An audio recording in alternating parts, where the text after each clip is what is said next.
You know that feeling, right? Your heart just sinks when you open a letter from the IRS and see a number you know you just can't pay. It is pure dread. But what if I told you there's an official, strategic playbook to handle that debt, one that doesn't involve falling for scams or accidentally making things way worse? Well, that's exactly what we're going to dive into today. So, you owe the IRS. Okay, deep breath. The question isn't just what you should do, it's how you do it. Your very next move is absolutely critical.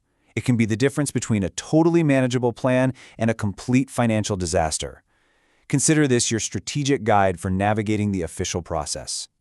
First off, let's be really clear about what's at stake here. Ignoring that notice in the mail? That is the absolute worst thing you can possibly do. I promise you, the problem doesn't just go away, it grows, and the consequences get serious really fast. And this is where things get really nasty, because your debt starts to snowball. The IRS charges interest. We're talking 8% a year recently, which is higher than a lot of personal loans. Then, on top of that, they tag on a failure to pay penalty of 0.5% of what you owe every single month. And then the big guns come out. First, a tax lien, which is a legal claim against all your stuff. It wrecks your credit. But if you still don't pay, that lien can turn into a levy.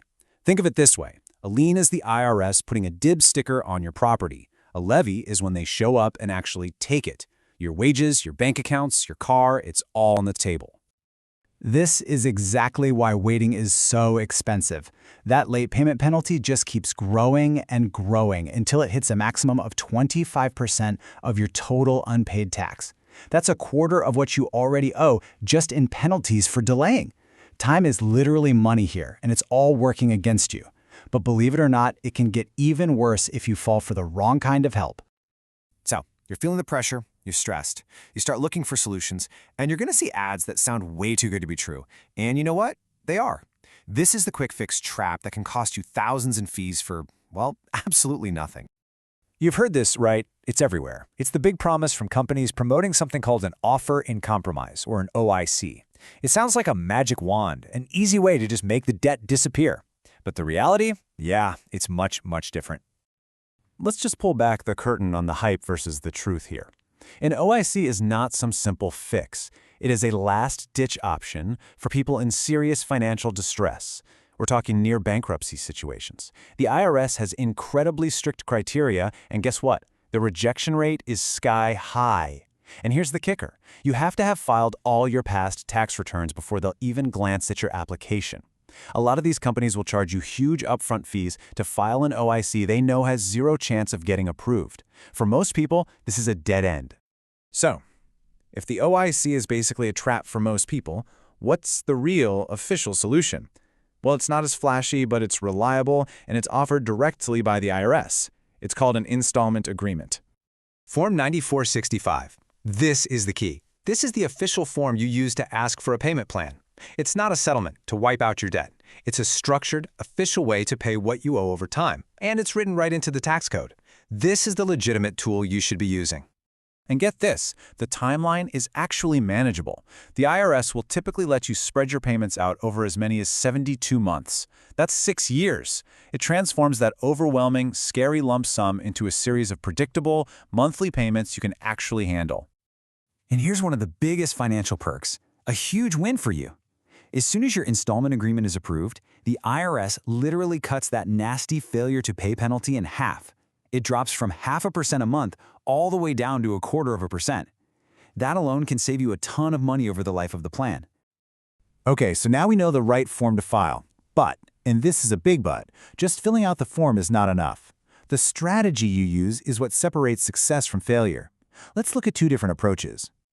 Let's imagine two people. We'll call them John and Sarah. They're both self-employed, and they both owe the exact same amount, $75,000. They're starting from the same exact spot, but the choices they make are going to send them down two completely different roads. So first, you have John, the unprepared. He just fills out the form himself, based on a simple budget. The IRS approves his plan, but then they immediately file a tax lien, they levy his investment account, and later they even add another assessment to his bill. He ends up defaulting. Now look at Sarah, the architect. She hires a professional, does a deep financial audit, and get this, finds $7,000 in missed deductions, lowering her debt right from the start. Her team negotiates with the IRS to prevent a tax lien, protecting her credit, and she successfully completes her payment plan with all of her assets totally intact. And that's the whole point right there. They both use the exact same tool, Form 9465. But Sarah built a defense. John just reacted to what was happening. At the end of the day, the strategy is everything. So, how do you become the architect? How do you become Sarah in this story and build that defense? Well, here is your step-by-step playbook for tackling your IRS debt strategically. It really boils down to 5 crucial steps. Let's walk through each one so you have a clear, actionable plan to follow. First things first, and this is an absolute deal breaker for the IRS, you have to be in full compliance. They will not even consider an installment agreement if you have unfiled tax returns. This is non-negotiable. You have to get all your past returns filed, even if you can't pay the tax on them just yet. Okay, step 2 sounds a little intense, a forensic financial audit. But don't let that name scare you. All it really means is doing the most thorough review of your finances possible. Just like Sarah, you or your professional need to go back over everything with a fine-tooth comb. This is where you find those overlooked deductions that could lower your total debt and build a complete, defensible picture of your finances for the IRS. Next up, proposing a realistic payment. And here's a pro tip. You can't just pull a low number out of thin air and hope they accept it. The IRS has national and local standards for living expenses, and they will compare your numbers to theirs. Your proposal has to be backed by data that proves your true ability to pay. Otherwise, they're just going to reject it. Step 4 is the paperwork itself. Some super important details here. If you owe less than $50,000, the easiest and cheapest way to do this is using the IRS's online payment agreement tool. If you owe more, you'll probably have to mail in the paper Form 9465. Either way, accuracy is everything. Double-check all your information and make sure you attach every single document they ask for. And finally, step 5. And honestly, if your debt is significant, this is the most important one. Get professional help. Trying to go this alone when the stakes are high is a huge risk. A qualified CPA or a tax attorney, they know the system inside and out. They can do that deep financial review, negotiate with the IRS for you, and build that asset defense strategy that made all the difference for Sarah. So it all comes down to this one question.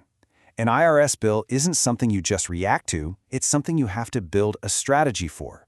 By being proactive, using the right official tools, and preparing your case like an architect, you can turn a moment of crisis into a manageable plan. The choice is yours. Are you just going to hope for the best, or are you going to build a defense?